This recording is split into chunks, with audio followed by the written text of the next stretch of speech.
भोटिनीले मिठो भयो भने थाल पनि खाइदिन्छ। र यो तातेको तेलमा चाहिँ यो ग्रीन अनियन हो। ग्रीन अनियनको तलको त्यो व्हाइट पार्ट मात्रै हालिदिनुपर्छ। मैले चाहिँ यहाँ लसुन युज गरेको छैन, तपाईँहरू चाहिँ युज गर्न सक्नुहुन्छ। म चाहिँ किनभने अहिले सिजरिन डेलिभरी भएको कारणले गर्दा मैले यो लसुन युज नगरेको। त्यसपछि यो किमालाई हालिदिनुपर्छ। किमा कतिको चाहिन्छ आफूलाई।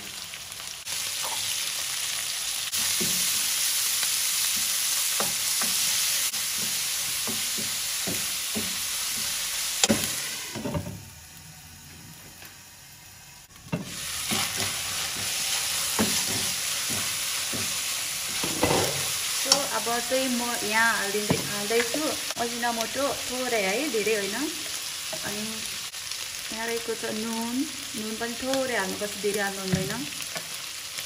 अनि यो चाहिँ चिचेन रहेको छ। म यसको प्याकेट अहिले एकछिनमा देखाइदिनेछु। धेरैले के हो भनेर सोधिरहनु भएको छ। 3टा हालिसके पछाडि एकछिन मोलेर अब यसमा हाल्दैछु मैले यो ग्रीन ओनियन।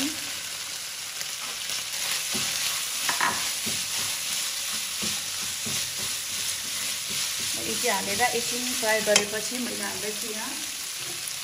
अनि यहाँ सोया सस हाल्दैछु। धेरै होइन, थोरै हाल्नुपर्छ।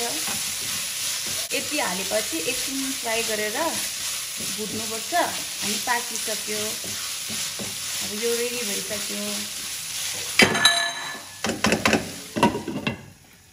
अब म थुक्पा हाल्दैछु। यो थुक्पा चाहिँ 2 मिनेटमै पाक्छ, यो धेरै टाइम लाग्दैन। त्यसै कारणले गर्दा मैले पहिला साग हालेको। यदि तपाईँहरूले चाहिँ त्यो बौदाकै थुक्पा भेट्नु भयो भने चाहिँ, पकाउनु भयो भने चाहिँ यो सागलाई अलि पछि हाल्दा नि हुन्छ।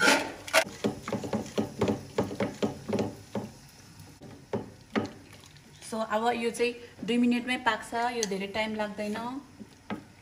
यो पानी चाहिँ तातो नै हो, तर एकछिन मात्रै उता राखेको भएर सेलाएछ। तर यसले थुक्पा बिग्रिँदैन, किनभने म धेरै थुक्पा बनाउने भएको भएर कारणले गर्दा मलाई सबै आइडियाजहरू थाहा छ। सो गाइस, यो थुक्पा चाहिँ पाक्दै गर्छ, 2 मिनेटमा पाक्छ। अनि म अब थालमा मसलाहरू रेडी गर्दै गर्छु है। अब चाहिँ मैले मसलाहरू युज गर्दैछु। त्यसको लागि फर्स्टमा चाहिन्छ नुन, त्यसपछि चिचेन। धेरैजनाले यो चिचेन भनेको चाहिँ के हो भनेर सोधिरहनु भएको थियो। चिचेन भनेको चाहिँ चिकन स्टक पाउडर हो, जुन चाहिँ यस्तो प्याकेटमा हुन्छ।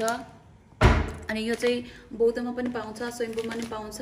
जस्तै चाइनिज खानेकुराहरू बेच्ने जस्तै सानो सानो किराना पसल जस्तोहरूमा पनि पाउँछ यो। अनि यही मैले यहाँ युज गरिसकेँ, थोरै हालिसकेँ। अनि यहाँ अजिनामोटो। अनि त्यसपछि यो चाहिँ मैले नै बनाएको होममेड खोर्सानी हो। खोर्सानी चाहिँ आफैले कतिको पिरो मनपर्छ, यो चाहिँ यस्तो छ भित्र। अनि कतिको पिरो मनपर्छ त्यही अनुसारले थप गरेर हाल्न सकिन्छ। अनि यो चाहिँ सेसमी ओइल हाल्नुपर्छ थोरै।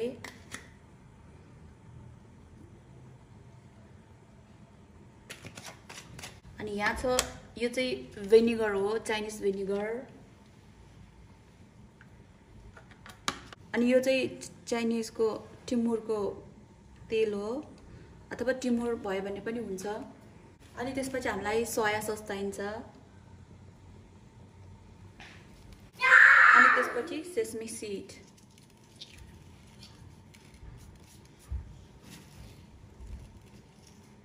अनि यहाँ चाहिँ लसुनलाई पनि क्रन्च गरेर हाल्छ। तर मैले चाहिँ मेरो बडीमा अहिले घाउ भएको कारणले गर्दा लसुन खाँदैन, त्यसै कारणले लसुन हालेको छैन।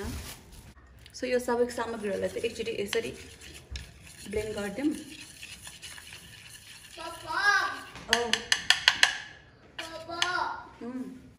अनि यसमा चाहिँ अघि पकाएको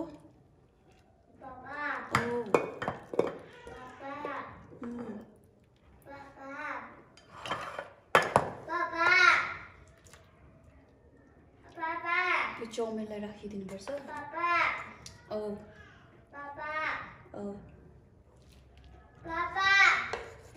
अनि त्यसपछि यो साग। अनि टपमा चाहिँ अघि पकाएको यो किमा मासु।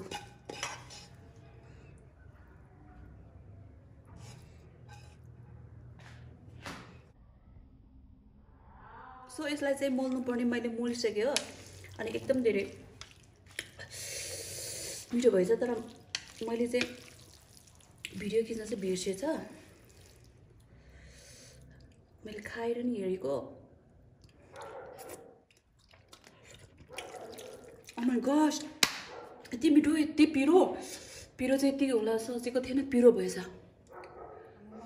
हे guys welcome back to my channel so आज चाहिँ मैले तपाईहरुसँग आएको छु स्पाइसी किमा नुडल्स हैन विच इज रेसिपी पनि मैले हालिदिसकेको छ तपाईहरुलाई हेर्न सक्नुहुन्छ र डिस्क्रिप्सन बक्समा पनि म राखिदिन्छु किनभने मैले पहिला पनि मैले रेसिपी बनाएर हालेको छु सो यहाँ चाहिँ मेरो बेबीको लागि बनाएको मैले अनि उ बिजी छ थोरै उ आफै खुवाउनु पर्ने हो उलाई चाहिँ अनि खान्छ भने मसँगै खाइरहेको हुन्छ भनेर खान्छ भनेर सो यो चाहिँ स्पाइसी पनि भएछ है गाइस मैले चाहिँ फेरि स्पाइसी नहोला सोचेको थियो किन स्पाइसी भएको भनेको मैले चाहिँ धेरै भयो के खुर्सानी छोडेको अनि त्यसै कारणले गर्दा अब ड्राई राइस छिरै खुर्सानी खाँदाखेरि चाहिँ अलिक स्पाइसी लागेछ कि अनि यसमा चाहिँ मैले त्यो लसुन हालेको छैन किन नहालेको भनेको मलाई अलिक घाउ छ अनि घाउमा चाहिँ अलिकति लसुनले अलिकति उयो असर गर्छ भन्छ नि त त्यसै कारणले गर्दा मैले यसमा लसुन हालेको छ नि तै पनि यस्तो बेस्ट भएछ ओ माय गॉड देखेर खाऊँ भने जस्तो भइसक्यो चेस गाइस खाना सुरु गरिहाल्यो है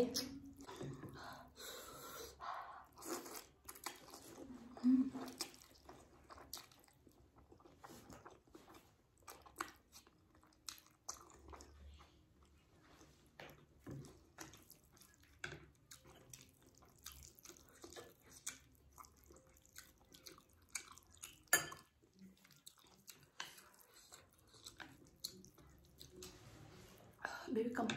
There you go. Hey, Papa. Oh, Papa. iPad, there you go. Mama. Yeah. Mama, come on. There you go. iPad. There you go.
He's almost sleeping.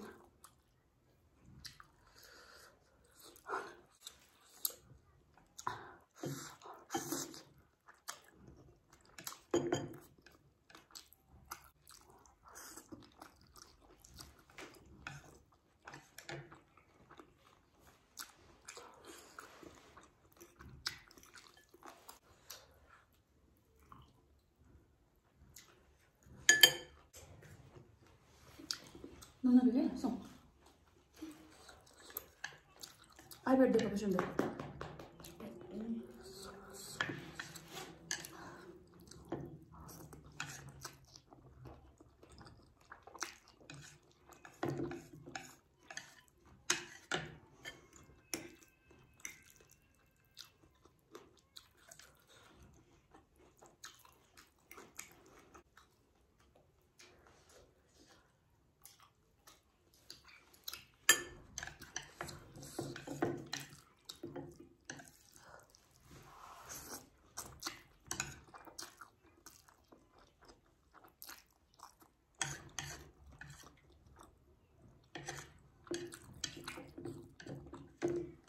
पेट्ने पोल्यो पिरोले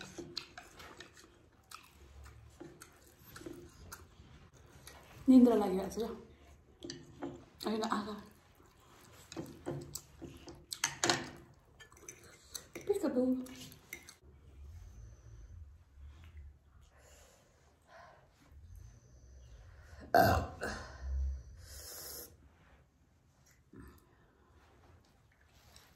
क्या बेबी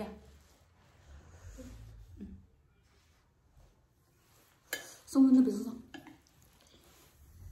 속는 놈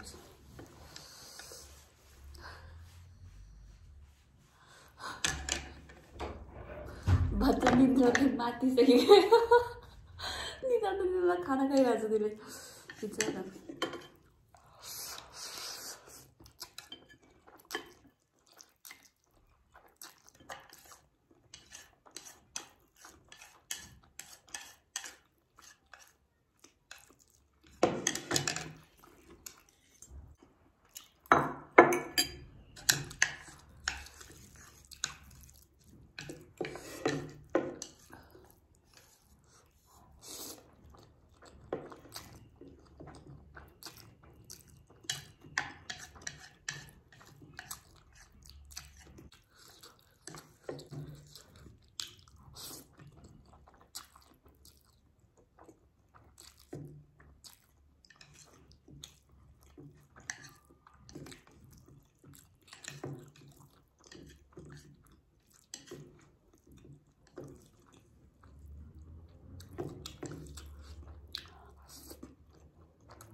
So finished guys हैन अनि कस्तो छ भनेर भन्नु पर्दाखेरि चाहिँ एकदमै मिठो डेलिशियस भनौं अब डेलिशियस भनेको चाहिँ यही होला क्या सबै मिक्सचर अनि यति मिठो थियो के हैन अनि पिरो हुनुको रिजन चाहिँ मैले म भर्खर डेलिभरी भएको अनि मेरो बेबी सानी छ अनि त्यसै कारणले गर्दा मैले पिरो अभोइड गरेको थियो क्या अनि किनभने बेबीलाई नि असर हुन्छ नि त मलाई मात्रै होइन अनि एकैचोटी पिरो खाँदाखेरि चाहिँ यति पिरो भयो कि भत्त पेट पनि पोल्ने जस्तो फिल भयो जस्तो भयो कि एकचोटी चाहिँ अनि नत्र त यति पिरो त मैले नर्मली त खान्छु नि त म अब 2 महिना 2 महिना हुन लागिसक्यो मैले पिरो छोडेको अनि ओ माई गॉड यति मिठो थियो कि अब के भनौँ कसरी भनौँ यस्तो धेरै मिठो थियो ल सो गाइज अनि if you like my videos please like share अनि सब्सक्राइब गर्न नभुल्नु होला अनि यदि तपाईहरुलाई चाहिँ कुनै पनि फुडहरु त्यस्तो कुनै हेर्न मन छ भने प्लिज कमेन्ट गर्नु होला म त्यसको रेसिपी बनाएर देखाउने छु अनि मोस्टली चाहिँ चाइनिज आइटम जस्तो टिबेटन फुडहरु चाहिँ मलाई रेसिपी चाहिँ मजाले आउँछ के अनि सो कमेन्ट गर्नु होला सो अनि so see you in next video bye guys मिठो प्लस किमा चाहिँ मैले हातले गरेको भएर कुनै कुनै चाहिँ ठुलो ठुलो पिस पनि थियो के अनि but overall best food ever